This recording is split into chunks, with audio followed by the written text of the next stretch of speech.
Kevin. So I'm Kevin Peeples. I am a writer, director, editor. I've been editing and shooting long before I started writing and directing. And I directed Lifemark, the newest Kinder Brothers film, which was awesome. I got to do an edit on that. We had a team edit for that one. And yeah, glad to be here. My name is Barrett Kaufman. I'm a film colorist. I pretty much got into it because early on in my career, I had a bunch of friends who were working really hard on projects, and their films were looking bad on the back end. And I was like, why are we spending all this money when our films look cheap on the back end? So many years went by in the process to solve that. But pretty much, I look at myself as I try to sit in the gap between a technical understanding and trying to achieve the creative outcomes we want for our visuals in film. I'm Kyle Justice, and show my age here, but in 1981, I started my post-production career by shooting Super 8 film and editing it together. And did tape-to-tape editing years and years ago in the 80s, and then worked into nonlinear. I worked for a big post-production house in Portland for a year and a half doing color on the Da Vinci. And then started doing producing, directing, writing, and post-production on a lot of documentaries and kids shows for big networks like ESPN and National Geographic. Been Emmy nominated, so that's kind of my background. So I've done all aspects. And I am John-Clay Burnett, and I love post. I specialize in editing, and I've also done color, and also post-production supervised all of post through with sound, visual effects, final delivery, QC, which can be fun in its own right. And so I love helping directors get their films finished in a way that's a great experience for them and then also a great experience for the audience as well. All right, let's see. Question number 1. How do you estimate how long your post-production will need? Great question. How to estimate? Well, one way is to know if you've got a distribution deal already, or you know when you're going to release your film, and you schedule that out from whenever you shoot. Sometimes that dictates it for you, and you say, we've only got this amount of time, and we've got to work quickly. So I've had to produce and edit an entire feature film in about 25 days to meet one of those schedules, and sometimes you have 6 months. So most of the films and projects I've been on, it's usually about a year from when you finish shooting to when it's out for audience to see. And so sometimes in that year you take a break from production, and so it's not always constant working, and then you've got a couple of months of editing, but you're usually done about 3 months before release, at least with the edit. You know, sometimes you're doing color and sound and things up to that deadline, but usually you've got your main edit at least 3 months before, sometimes 6 months before, and you can do audience screenings and those things and then go back. So I think for Lifemark, we were done with an edit for the public back in November of last year, and that's when we started to show a few small screenings to different crowds and getting some feedback, and then the final edit and everything we were done with over the weekend. So they were putting it together, so the post house and the sound house and everybody was working on their layers and versions, and then this weekend it all came together into one final file, and we're about 6 weeks out from theatrical. The slight little addition I'll add is I also have a background in project management, and I want to remind you there's a difference between a target and an estimate. A target is when someone says, your film's releasing on this day, and you go, okay, we're going to back into that. What do we need to do to make that happen? An estimate is when you talk to your artists and say, how much time do you think you'll need? So those are two separate things, and we're often playing with the balance between those. Yeah, and if you don't have a target, estimates can range wildly, and so most estimates are going to go on the long end of things, and then your budget is also a component of how much money do you have, how long can you pay for people's time for them to be involved to get things moved more quickly, longer term. That can be a piece of it as well. Did you have? Yeah, sometimes we get questions on, so how long is this going to take? And yeah, deadline is definitely very important for that. You know, and on what I do is I do a lot of corporate work, and we have a lot of deadlines there for, you know, big corporate projects, but then we do a lot of our documentaries and kids shows, and we just work on those when we can, and you know, we try and have estimates and so on, but you know, if corporate work comes in, then that's the priority when we do. So, but we try and set some deadlines and be as active as we can on projects. But anyway, you guys have much better answers because you have more deadlines than I usually do. If you don't have a distribution plan, or you don't have that big target or that deadline, create deadlines for those people with those estimates so that it doesn't roll on and take long or increase the budget, and you'll get better creativity and better results, I think, when you have a deadline. Anytime I know that I'm more rushed and there's something sooner than later, it seems to be a lot more creative. My wife says that I do better in my work when I have a deadline to rush and get done. It's like, really? Seems opposite of what it should be. I'll just add, there's a phrase out there called Parkinson's Law, for those of you who are familiar with it. It says, work expands to fill the available time. Amen. If you have 3 months to do something, you'll take 3 months to do it. So it's worth keeping that in mind when we're talking about deadlines. I want to go back to one piece of that question. It says, how do you estimate? I think some of that can be, so I'm not sure if I want to take one more angle at it to say if you have a lot of visual effects, that'll be something you need to check into. It'll take longer. If it's the length of the film, if you're doing a short film, it could be shorter. If it's longer, that could be a part of how you estimate. I think the larger the distribution, the longer you can anticipate. You could estimate longer because there's just more work that goes into theater and some of the larger platforms. And then I guess the other one is talk to some post guys specifically about your project to figure out a more accurate estimate. That would be another way of how to estimate.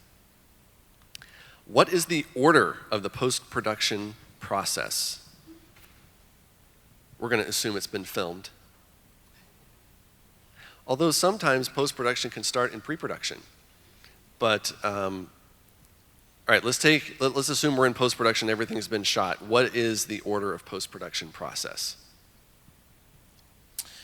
Well, I'll speak on a feature film. I've also done TV commercials and music videos, so if there's any of that, I'm happy to answer that too. But as far as film, the projects I've been on, we've had an on-set editor working to cut the scenes the next day from what we shot the day before, so we can see what's working.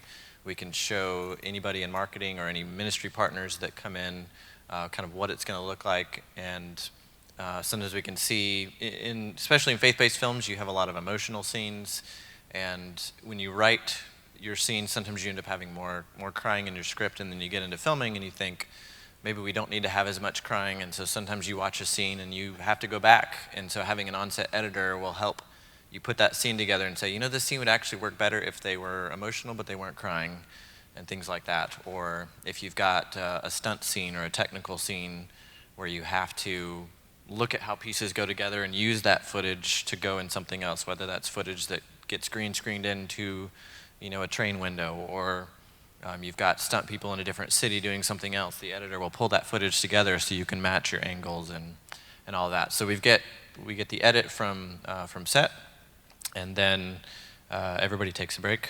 We kind of go on vacation, we relax, and then the editors start editing the main edit. And sometimes you'll have conversations with colorists and musicians in pre-production.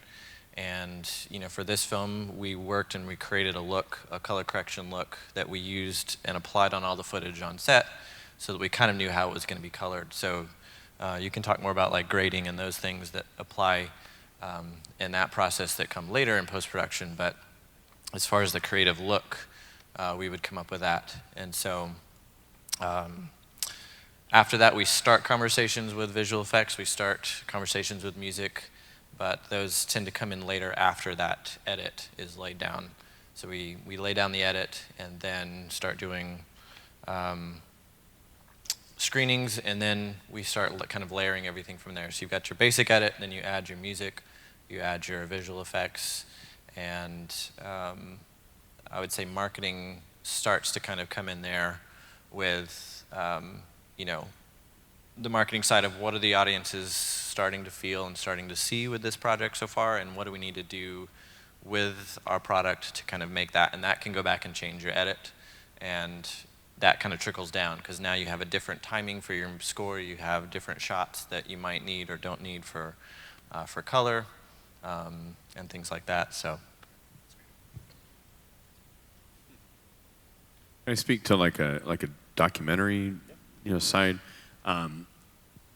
Usually when we have all the interviews shot, I throw them into rev.com and it does an auto generate of all what was said in all the interviews.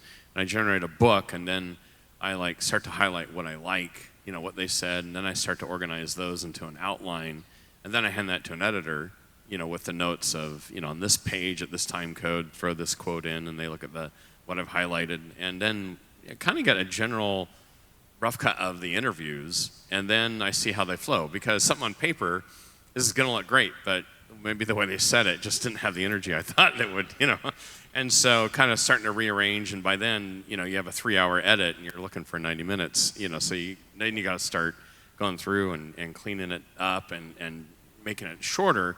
And, once you have the bulk there, and then you kind of see, okay, do these sound bites work well together, or do we need a little bridge of narration to kind of introduce a different subject or whatever, or do we need a host, to cover this? And so, it's a bit of script writing and tweaking the script if you need to, and then you throw that together, and then you start to add, your B-roll, your stock footage, your photos. You still don't add any music or color yet until you kind of get, I kind of call it putting flesh on the skeleton. You got the basics, now you're starting to flesh it out. Not flush, but flesh. And that, once you have a pretty good timed edit, then you can start to experiment with music. If you have a composer at that point, you can hand that edit to them, and they can kind of work on the score. And it's kind of, you're tweaking it several more passes, and then finally you get to the point of adding music, graphics, any animation you need, and then you're close to basically to color correction. It's kind of usually the final, pass. A mix down, an audio mix down, and then finally an export. That's pretty quick, but Reader's Digest version, because there's a lot more that happens there. And also test it with an audience and see if they get it or not. Then you might need to tweak and edit. They're like, man, that's kind of long, that section. It's like, okay, I need to work on that section. So that's kind of in between as you can, bring your edit together. Yeah, it's important to lock the edit first. Please. But the sigh of experience. Yeah, I know. So the ideal order is to lock your edit first. Means you're done. Then you know which shots you have. That goes to color. Then you have those shots that go to visual effects. The order of that can depend on the project. Then it goes to music. Then it goes to sound. A lot of those things happen simultaneously, but don't usually start. There are exceptions, but don't usually start until the edit is decided and locked. And that comes after screenings, after multiple versions, is the general It's order. about halfway through the process, like the first half, whatever your schedule is. If you have a year, you have 6 Right. months. It's usually about the first half is just all about the edit. Right. And then the last half is everybody working with that edit. And you can still tweak it. Sometimes like a shot doesn't work, or sometimes we say, hey, that drone shot really doesn't match as well as we wanted it to, or we're missing a drone shot. So they'll go and they'll shoot and they'll add it in. And, those things, like you said, it can be frustrating sometimes for the trickle down, but if you need it, you need it, and you all work around it. Right. Yep. Next. What are some unanticipated factors that we should consider about post? How to consider the unanticipated. Oh boy. What are some unanticipated factors? What are things that people often miss? I don't know if this is one, but what instantly came to my head was I got to be careful to watch how optimistic I am about times. And if a file gets corrupted, or or there's a crash and it didn't save your last, and so it's setting, at least in Premiere, it's setting every 5 minutes or 3 minutes it's backing up, right? And making sure that copy is safe. I can't tell you how many times one of my editors I've worked with is in the audience, and we've had to go back and to go, okay, is this edit safe? Does this have what the changes we need? So it's having a lot of backups and fail safes to make sure that because you don't anticipate. I guess if you're anticipating, then then it's not anticipated. Anyway, but anticipate that there's going to be problems. There's going to be crashes, and that's going to save you. Because I've had to go back and rebuild an entire documentary once years ago because of a crash, and it wasn't fun. Yeah, I've had that same experience, and we've learned, kind of on the practical level to have, when you're filming, you've got 2 copies, and then we've like a third is kind of the transfer between the 2. So you've got 2, and you separate those into a different location, and then you've got 1 that can copy it and move it to anybody that needs to. So at the end of the project, we've got like typically 3 copies, sometimes 2 depending on the volume of your footage, but typically 3. And there's some still tape formats that they use to back up the film copy that lasts a little bit longer than some of the hard drives for super important stuff. Yeah, like you said, you've got to keep track of that. Yeah, when I first started, it was always frustrating to have that autosave come up and stop when you're in a creative edit. But you'd lose, when you think about if you have a crash and you lose an hour worth of work versus 15 minutes of work, it could save you a lot of time in the long run. And so it's frustrating, but you turn that on, turn your autosave on to like every 10 minutes, and then you end up losing a lot less work over the long run of your career rather than those little bits that get kind of frustrating. This is it's slightly off topic, but something that I think people don't think about in post-production is if you have hard drives, they generally have a 3 to 5 year lifespan. It's worth keeping that in mind. If you're editing off a drive that's somewhere between 3 to 5 years, might be worth replacing it. I've had lots of drives that I'm like, ooh, it's getting near the end of its life, and you never know how close you are to losing that. So keep that in mind, because I think we think that once it's on a hard drive, it lives forever, and it just doesn't. Another unanticipated factor is the audience reaction. Don't forget that you guys are making your films and making your projects for an audience. So get people in front of that. Get people to come and watch it. Sometimes it feels hard, like, well, they're not going to see the finished thing. I want them to see the best. It's okay if it still has green screen things in there. It's okay if you have Shutterstock over your stock footage you're deciding from.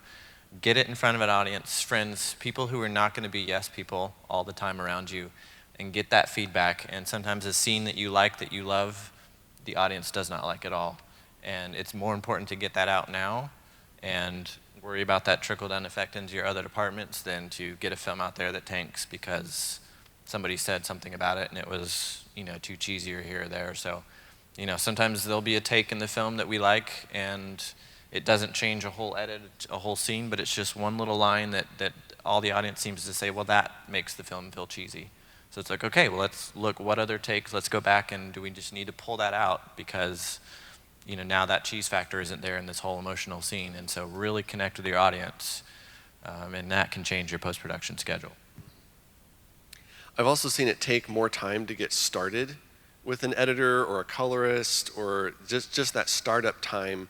If you're switching between Mac versus PC, sometimes the hard drives, formats can be, sometimes those things can be unexpected, and then the review process, even you said with screenings, but even just review with the artist or whoever's helping with post, just allowing for some extra time in there to review it, make adjustments, take a few days yourself if you're the director to watch it, think on it, show it to an audience, build that time in, can be unanticipated if you're thinking just once they have it, I'll mail them a hard drive, they will start working, they will finish it, they will hand it. It's not quite as clean as that. So there's some leeway on both ends. And I would say the other one is know your distribution.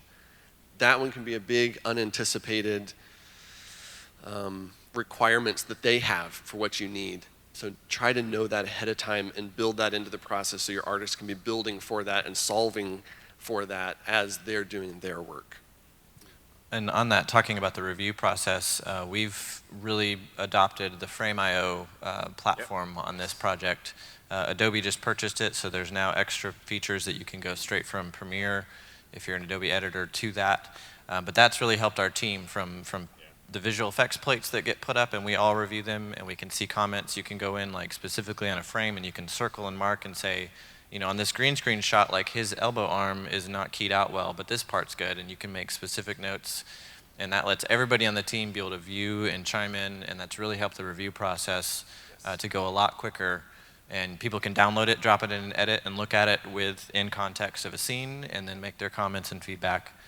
So It's a really, really great tool. It is a great tool, and we use it with our clients too. You know, we send it, and you can put even like other documents, Word documents, Photoshop. I mean, it's a great tool for sharing. Just a little last part on that. I think, you know, as you're a young filmmaker getting started, and even I guess more seasoned, sometimes we make assumptions about things that are happening or team members, and it's like you have to make note to self. Don't make that mistake again. So then it becomes not unanticipated. You're anticipating it, you know. But it's a learning process. But talking to people that have done it for a while and say, hey, how do you handle this? Then you go, oh, okay, I'm not going to do it that way. I'm going to do it this way. And that'll help. Yes, for Frame.io. Yes.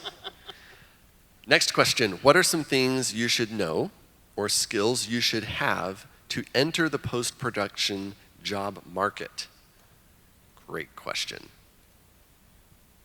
Can I throw something in? Absolutely, go for it. I think I had a misunderstanding kind of when I started doing a lot of work in post-production that people hired me for my skills. And although I need to be skilled, I firmly believe that people hire you because they trust you, they like you, and they know you like them.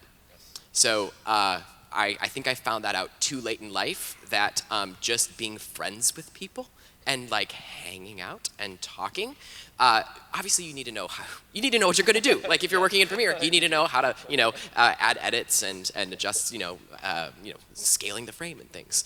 But just like enjoy hanging out with people, and that will take you far more than just watching a few YouTube videos.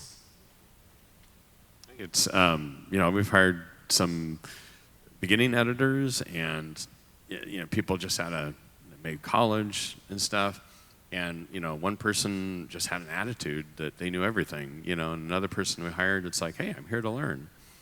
And that's huge when they're there to learn and they have an open heart, to do that. And they do have some background, hopefully, and, maybe even school or whatever, but it's that idea of, learning. I'm here to learn and teach me. And that's huge compared to a person that says, yeah, I know. It's like, no, you don't. And that applies when working with a director. If you're on the artist creative side, being able to listen to their intent, what they're hoping for, their director of photography's goals. Like you have to listen. Being teachable is important. You have to listen to them too, not even just from your boss, but from the other people. Like you're working for them, listening to an audience. Like you're crafting something with other people for someone else, and that's so important. When you're going to be working in film and post-production, to be on the same page with other people. It's not you against them. You need to work together with them for the audience. And I would just say people skills. And most people in post are pretty introverted. We're happy in our dark rooms in the corner at the computers. Learning people skills, getting around other people, growing your network. Some of this is knowing other people who know more than you do. Often I am reaching out to other people just to answer questions for a project I'm working on, and that's valuable to the people that are hiring you to do post-production as well, because you're problem solving for them. So it's knowing how to work with the people hiring you, knowing how to work with other people who know other things, and working together is crucial. You can go to YouTube and find technical pretty fast on most anything, or you can even search the manuals now. I used to have to read the manuals, Now you can search manuals to find information. That's pretty readily available. But people is really, really important. And a lot of your communication in the post world is through email. Yes. And so it's not always on the phone, it's not always in person. So really get good at communicating through email and understand that clients are going to communicate the negative a lot more than the positive, especially when you're in a deadline crunch and when you're getting to the end. And it can feel like they really hate my work. I've put my heart and soul, I stayed up all night to get this thing done, and there's like, hey, great work, and then there's like 10 notes that feel negative. So really make sure that you are in a good place to be able to take that and say, they don't hate my work, they just want to make sure and fix the things that are going to derail the project or turn the audience off or whatever, and they're going to make those notes. And so as your job, it can be helpful to reinforce that positive encouragement and that positive reception. Because if you get one of those things and then you send an email back and you're like, but I wanted to do this and this, then it kind of creates this kind of negative chasm that pushes back against everybody. But if you can respond and say, hey man, that feedback, I really appreciate you taking the time for that. Even if it's hard, put out a positive on that next email. That's going to really change how they respond back to you, and it's going to keep it positive.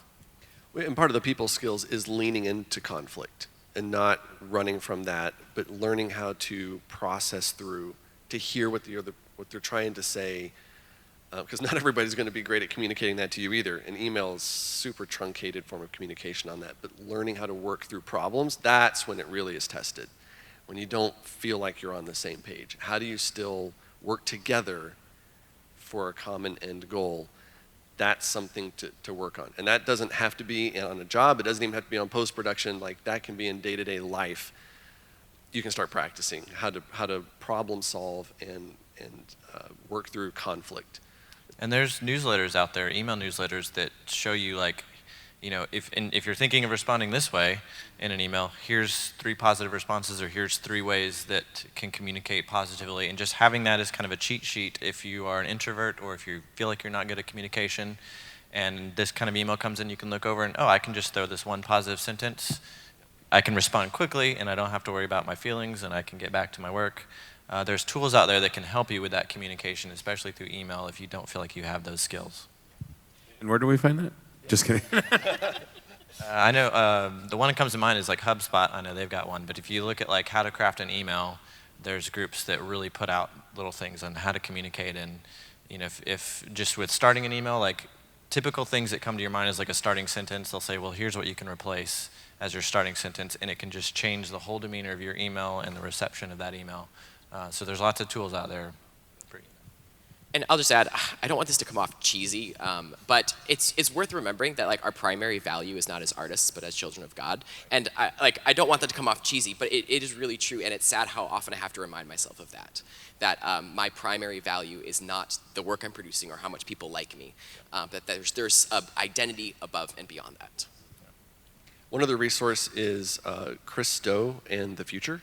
They have some other resources as well of how to communicate with clients and emails and crafting that communication. So it's been helpful for me. Next, can you describe, is that the question? Can you describe the relationship? No, I'm just, can you describe the relationship between the director and editor, visual effects artist, colorist, post sound and composer, etc.? How does the director work with all of these different people? I don't know, Kevin, can you describe that? So on LifeMark, I was the director, one of the editors, one of the visual effects artists.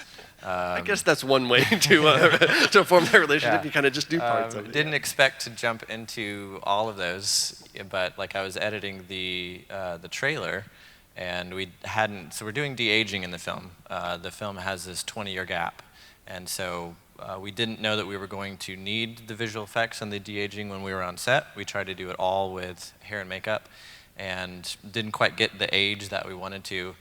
And so I trained myself and found out a way to de-age them in the trailer that I was submitting and sent it in, and then Alex and everybody were calling, and they were like, how did you do this? Like, this looks great, because the technology wasn't even available fully when we were on set a year ago.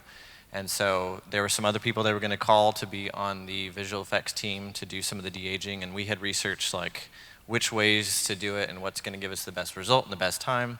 And they're like, can you head that up? Can you work and be kind of like the lead de-aging person? And it's a new technology, you know, in the market. And so, so Mark Miller, who works with the Kendrick brothers and works on kind of various levels in the office, he became kind of like the point person. And so to keep so much communication from all the different departments, from reaching Stephen and Alex, he would kind of be our supervisor for the visual effects. And so the other visual effects team that was working on color and the sound teams, a lot of those would go through him, and then he would funnel what needs to come to me, what needs to go to Alex, what needs to go to Stephen.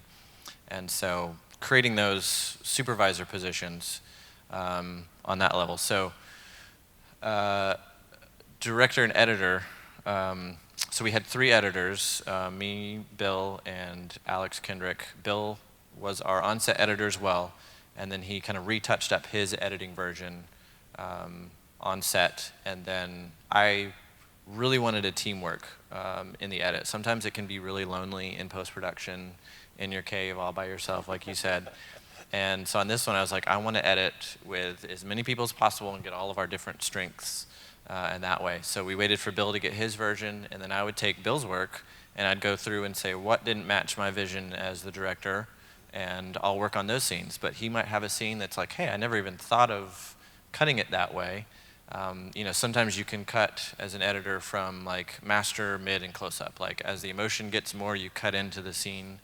And there were some scenes that in this film that felt unique to start with a close-up and get this moment, and then you pull out and you kind of do this backwards thing, and it just felt natural to do. And so there were some scenes that he cut that I would just reverse because he had great takes, he had great moments, but then I would come in and kind of reverse this. Or there's one scene that if some of you guys following Lifemark on Facebook, they've shown from the campfire scene, and there's a shot where we're filming through an actor to another actor, and he's talking, but he's blurry because we're really focused on the emotion of that other person and not what the line is being said. And so going through and finding that take and saying, as the director, I really wanted this moment and this emotion to be here.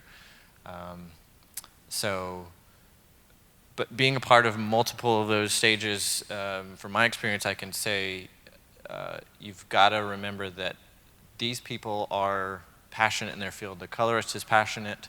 The visual effects artists are passionate about it. Everybody wants to do the best work that they can do, and even though you've got your vision going into these different fields, they still have their vision, and you've got to listen to them, and you've got to remember that this is no longer the movie that I've got in my head. This is now a team project and a team film, and he might have a different view of color for this scene that doesn't quite match, and from top down you can sometimes say, no, that's not what we wanted, and then you've got to change it. But I don't know if that's helpful there. I'll add just a slight tip. A lot of times people have questions about the relationship between color and visual effects, and there's many ways to solve it, but I just wanted to throw out a little idea that's been helpful in the past, and that is VFX artists often don't want to work on just flat footage. They want to have some feel of what the final grade might look like, but colorists also don't want looks baked in when they get the final color. It's this kind of like really funny issue. And if you end up having like a little more than a minimal budget for color, I would suggest talking to your colorist about what the idea of a show LUT. And a show LUT is you take some of the most basic, we could call it like average. If you were in my class yesterday, you remember we were talking about the intended photography. Can we bake that intended photography down into a LUT? So visual effects works with flat footage under a LUT of the intended result. They do their visual effects, but then take off the LUT, export it, so the colorist will still receive flat footage to work with, but the visual effects artist will have worked under the intended approximate outcome, so they know that their composition works. So that's a little workflow idea. That's exactly how we did it. We had a show LUT that everybody gets in those departments, and so you can pull that off, and everybody sees the basic footage without any color on there. So we're all communicating in the same way, and so.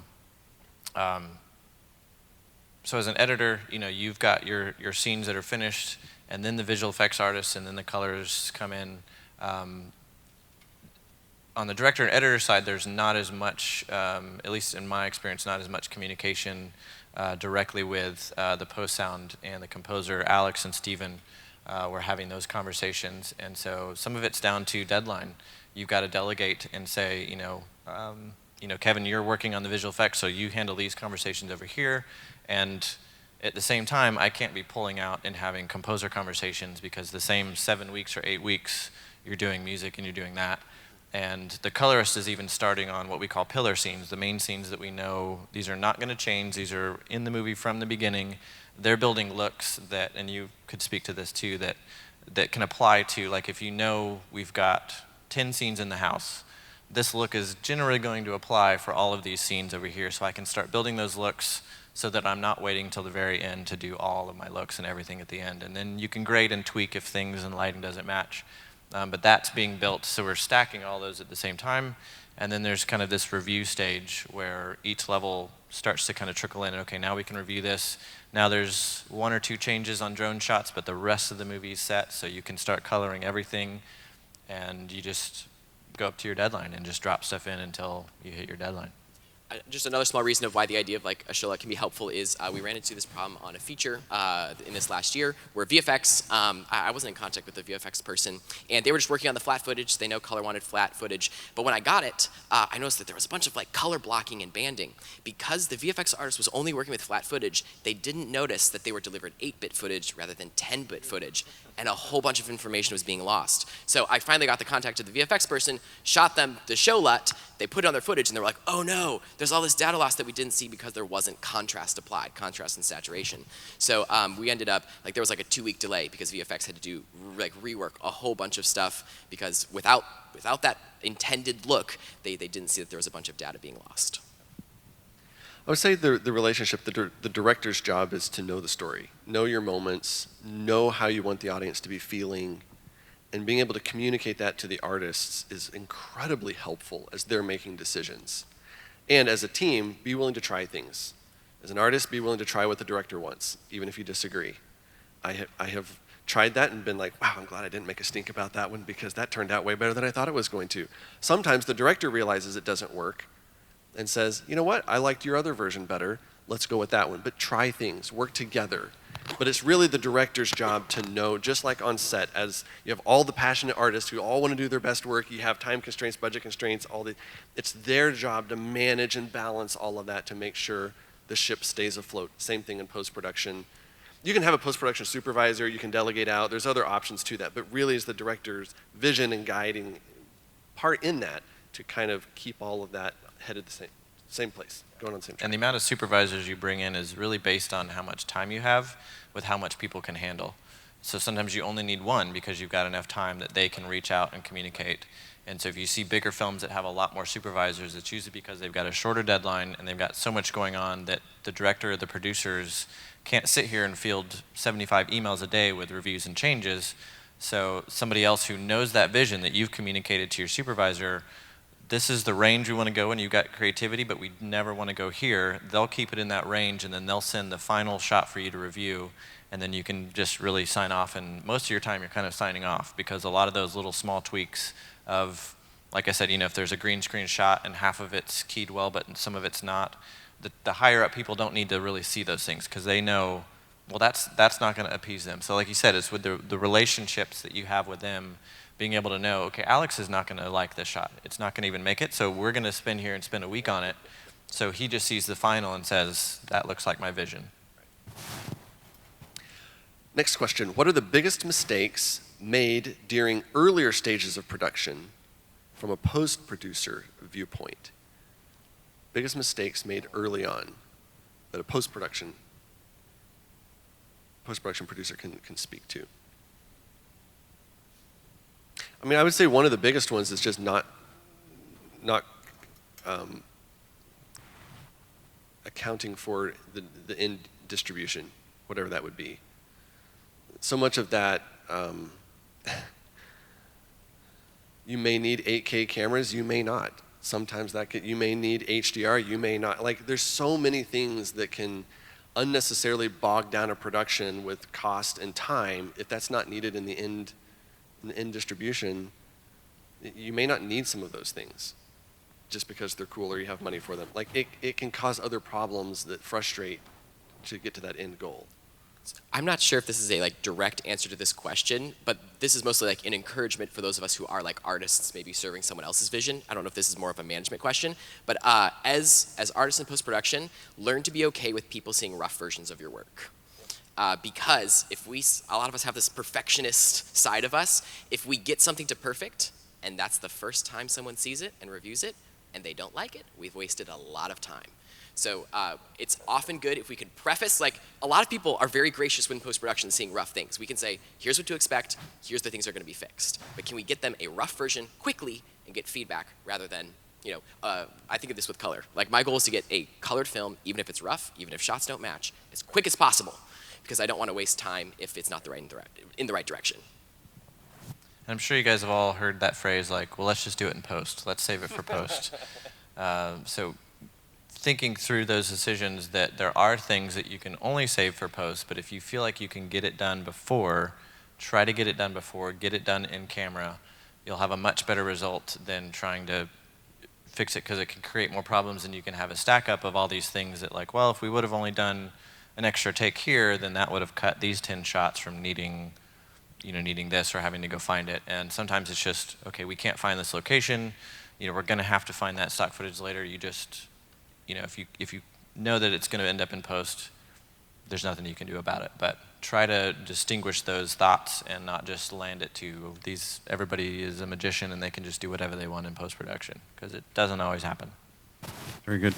I think early in post especially is take the time to organize your stuff into the right folders, into the right, because I've had one editor give me a project and the whole main, folder is just everything's in there, and I'm like, okay, where's the edit? And what I wasn't highly successful at, but I was training the editors that were working for me to organize things into folders a little bit better and so on. And so that's a big thing. Another big mistake I made early on was if I made like I want to make a next copy of a sequence, and I start editing the wrong one, and it's like you're a couple hours into it, it's like, wait a minute, this isn't looking right. And you realize, oh man, I'm editing the wrong version. And so that's just, it's just making sure that you're making the right notes. It's really easy to do, but it's sometimes easy to bypass that. So yeah, organizing, especially on bigger films or documentaries, man, if you have organized, then, and in a place where you have multiple editors, having a system down or an MO, modus operandi, that we're going to do this the same every time is really important. Yeah, I was going to say organization as well, but that even goes into production. Like paper trails, camera department is supposed to be making camera reports, sound is supposed to be making sound reports. As I've done post-production supervising, that's been some of our biggest hiccups. You start delivering to these different groups that are doing those pieces, and something's not right, something's out of, and then you got to figure out where it goes. First of all, just be organized on the hard drives. If whoever your DIT, whoever's taking all of those cards and organizing it on the hard drive, be ruthlessly organized and detailed and make notes. But then the different departments are also supposed to be taking notes that everything can be double, triple checked against. If you don't have those papers, when you need them, that's when you know you didn't have them, right? So that's incredibly frustrating to a post-producer if you don't have that information for the other people that are doing the work. The other one is if they spent the money for post-production during production. So I'm just saying, as a post-producer, the problems are immediate. You're trying to make sure the movie gets shot. Make sure the budget that you reserve for post is there for post so that those people can serve you well there too. That'll make people's jobs easier. And I love what you said about organizing. If you feel like you do not have those skills to organize your hard drive, there are people who have online courses for like $30, $40 that go through and show you, here's how we organize. You can adopt their format and system and then start using that and then tweak it to how you need to. But there are tools out there. I can't stress that enough. Get that done early and build those habits before you start, especially as you get bigger projects where you have, sometimes you don't think anyone's going to see it, and at the end of the project, they're like, send us a copy. And you're like, oh, okay. Be prepared for that. I like what you said, too, not just in Premiere editing or whatever NLE you're using, but on the hard drive, having things organized and stuff. But, and some projects I've shot maybe myself or one or two people, but it's not until a year or two later that we actually get to editing it, right? And Summer down in the audience, my editor, she came to me one time. She goes, it'd been nice to have like a camera report on what camera you use for this and that. And I'm like, oh yeah, it's probably a good idea. So yeah, I totally go with that. All right, we're getting close towards the end here. Next question: what do you do to stay spirit-filled and healthy during hours and days of editing? Feeding the spirit and physical health during the hours and days and weeks and months of editing. On the health side, get a stand-up desk. Don't sit for 20 years of your life behind a computer because it will cause problems. I mean, last year I picked up electric skateboarding simply because I was like, I need to build some sort of habit of like getting out. And so electric skateboarding and electric unicycling, which sounds lame, but they can go like 30 miles an hour. So they're kind of fun.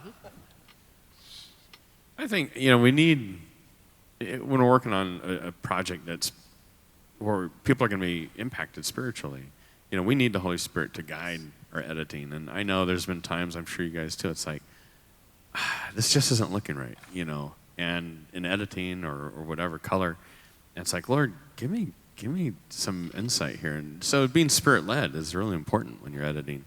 And when an audience sees it and they're blessed, and it's like, yeah, that was definitely the Holy Spirit leading me. But so Spirit-filled, healthy, eating right, I know it's pretty easy on long editing hours to grab bad snacks. It's like, One tip that's been helpful for me is whether or not you have a lot of experience and you've got a lot of audience reactions, anytime that you come across like a God experience of something that reached an audience, whether it's on your project or you've heard here from other people, write those down and put those up around where you can look at them and say, hey, remember that scene in Courageous? That changed all these people. Remember that scene in my last film and that person that came up to me and they said this? If you can remember those things of why am I really here and what am I really doing? I've got a few of those up there. There's one on our previous film, Like Arrows, when it went, and it had about a 3-month run in theaters in Latin America. And there was a theater that they had to turn people away because enough people couldn't come in, and a pastor emailed us and said that he got up and shared the gospel at the end of the film, and 15 people gave their life to the Lord in the theater. And so putting that up there saying, this edit that I was working on that I was staying up late for and I had to do in a month, there's 15 people that are in heaven now because of that work here. And it was tiring in that cave all by myself, and it's lonely, but this is what can happen from that work. And so taking someone else's story, taking something that you've had and being able to look at that and say, I can push through, I can get this done, because it's not about the awards I'm going to get. Like Alex said, the awards, I don't even know where mine are. They're in the closet somewhere too. They don't mean anything, but looking up and saying those 15 people's lives were changed because I pushed through and I made that edit happen and I got it out the door so they could see it. I would also say, especially to the introverts again, but be with spiritual people. Don't neglect going to church because you have deadlines. Go to other functions during the week with church people. Be spiritually encouraged there. Get on the phone and talk to some people even while you're working and editing. Don't just isolate. Talk to people. That can be spiritually healthy as well. And then we talked about some of the other healthy stuff. But just piggybacking on that, I've heard Stephen kind of remind us, like, Chick-fil-A is open 6 days a week, and they make more money than the restaurants that are open 7 days a week. And so take a day off, have a Sabbath, have a rest day, focusing on the Lord. You're going to be more productive on the other 6 days than if you feel like I've got to work all these 7 days to get this thing done. You're going to be better. You're going to be more Spirit-filled to take that day off. Sometimes when I don't need to hear audio and I'm just looking for stock footage, or I usually turn on some worship music, and just let that fill my head as I'm doing stuff. So that helps too. And prayer. Pray with the directors. Pray with artists you're working with. Pray with people. Pray over the project. Pray for God's wisdom, God's ideas, not just your ideas. And find a mentor. Find someone who can pour into you, that when you feel like, I don't know how to do this, you can call. It's nice to be able to have, for me to be able to call Alex or Steven, and they just pray with you over the phone, and you're like, that's what I needed. So find a good spiritual mentor that can be there and push you across the finish line. And never be the smartest person in the room. If you feel like you're the smartest person in the room, go to another room where there's smarter people to build yourself up. Okay, what's the best way to organize a post-production portfolio and or reel? I don't have one. You don't have one? Please tell. Lately, a friend of mine showed me showcases on Vimeo. I kind of like that. We're just putting our best work there, and then I can manage and just send one link to other people. Sometimes I just do in an email, here's this video. It's like, wait a minute, I like this showcase idea. I just send one link and they can see them all. But that's a great tool. If you're a business or something that does a lot of everything, then you could do a lot of everything in your reel. I think it's helpful, though, for most to be a little more specific to what you're showing, people have specific needs, and so if you're a VFX artist, then you can show a plethora within there, or if you're a sound, or if you do editing, or if you do color, like you can show some specificity just in that type of reel that helps people remember and who you are, what you do. Then if you're just doing a whole bunch of everything in the reel, it's hard to then pick out which one thing they can come to you for. If you're going to organize it, I mean, I'd put titles in there or something, or just have different ones. You could have different ones if you wanted to on some of those specific things.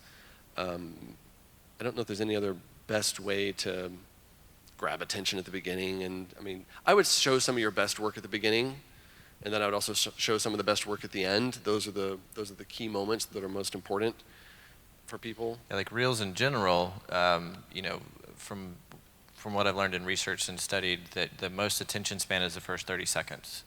So put your best stuff in the first 30 seconds of that.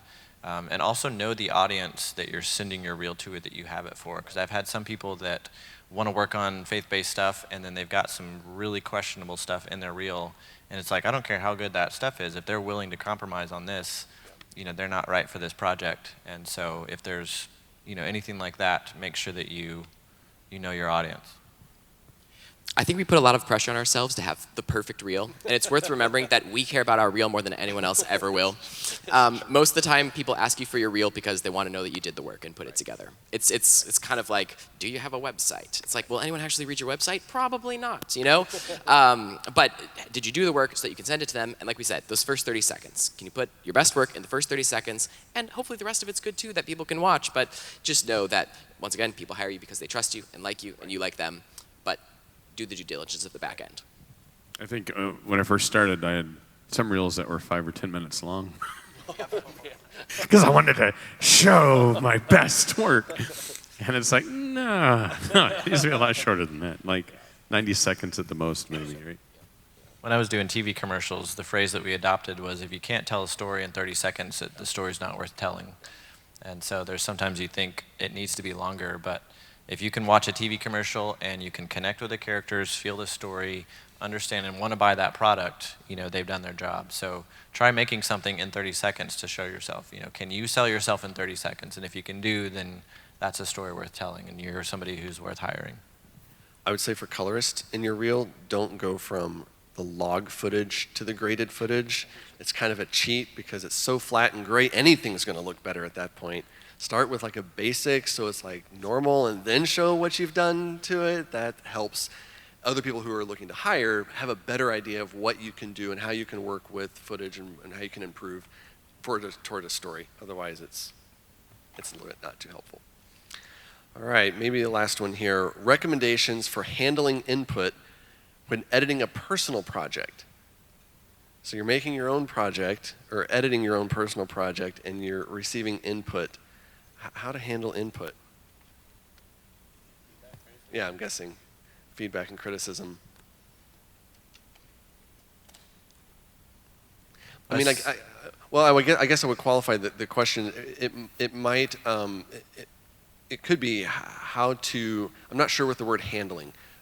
If it could be that how to get input when you're doing your own personal project, like handling input, but then there's also, once you're getting it, how do you handle it? So it could be kind of both sides of that. Well, in a personal project, I'm reading it, and it's like, maybe it's something that's near and dear to you, right? It's Sure. a personal project. So it's like if somebody's going to, give us some input, it's like, oh, man, that hurts. But if we hold it loosely and say, if God put this on your heart to do, that's like, Lord, whatever input I get, you kind of handle it loosely, and because and you kind of need to evaluate, what type of input somebody's giving. Do you trust this person? Do they have experience? Or is it an audience that you're appealing to? Who are you showing it to? And so I think you just kind of need to take it lightly. It's not a personal project. One of our first kids documentaries, a scientist was reviewing it, and I just wanted his critique on, is the science right? Do we need to present it better? But he started getting into like editorial, because my son was hosting it, on Noah should have done this better, and and it's like, dude, just give me input on the what I'm asking for. Don't editorialize it. And I had a hard time with that, but finally it's like, no, Okay, just go with it.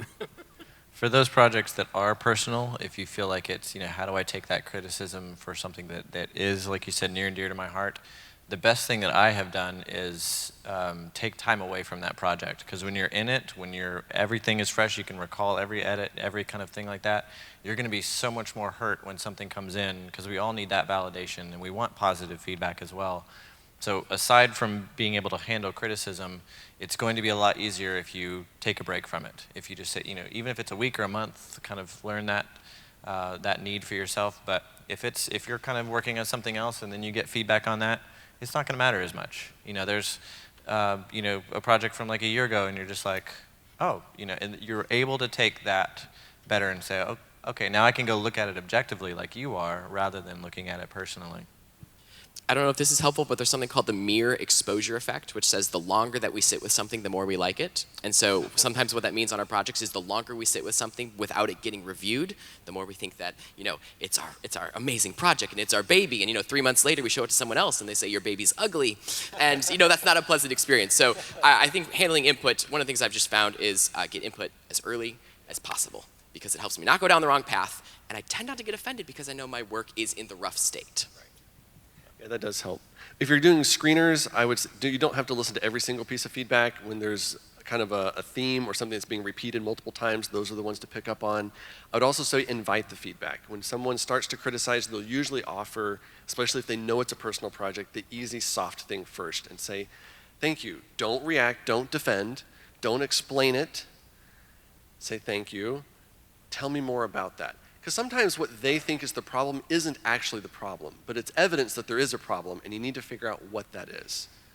So listening to what they're thinking, how they're feeling about a character, what they thought they knew, what they didn't know, what's the real issue. And that can take some time for them to even verbalize and process.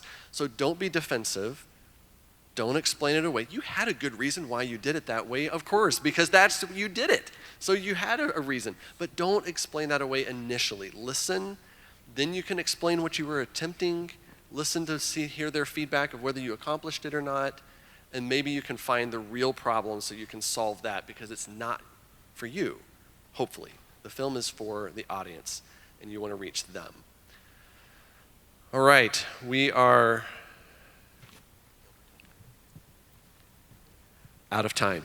Okay, I'd like to pray for these guys up here. Father, I thank you for these men. I thank you for the experiences you've given them, Lord, and their willingness to share and invest into future filmmakers. And Father, I just pray that you bless them, and I pray for this audience, Lord, that you use them for your kingdom. In Jesus' name, we pray. Let's give them a round of applause. Thank please. you, guys.